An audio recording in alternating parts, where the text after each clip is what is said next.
What is constructivism? Back it up. Back it up. Whoa, whoa. Pretty sure it doesn't mean you work in construction. Geek out with me.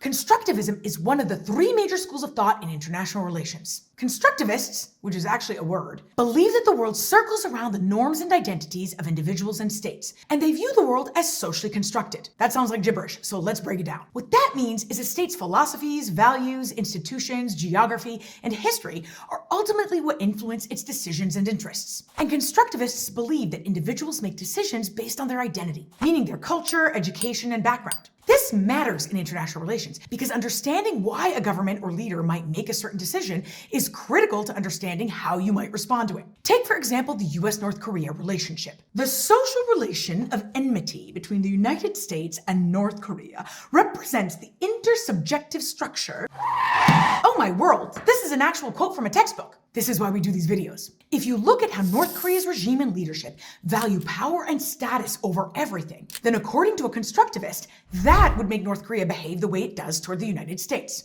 But if it were to shift its beliefs to valuing the will of the people and human rights, then its actions would change and its relationship with the United States would shift too. Constructivists believe that states can influence other states to follow a set of norms and practices. And you see this all the time, even on the most basic level. Like the fact that most former British colonies drive on the left side of the road.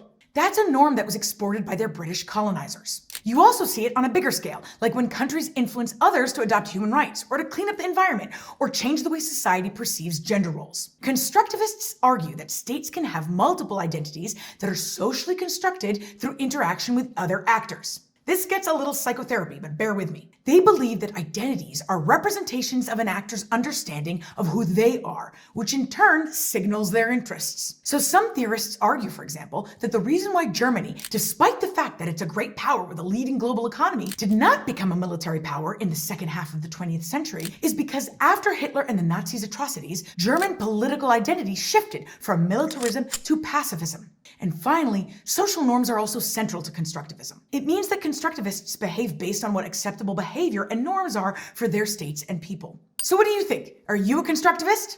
There are different perspectives in international relations, and constructivism is just one of them. Check out our other videos on realism and liberalism and see which one fits best with your own line of thinking. And if you think it's a mix, the good news is that's totally normal. Let us know where you fall in the comments below because I want to know. And before you go, don't forget to like this video and subscribe, and thanks for geeking out with me.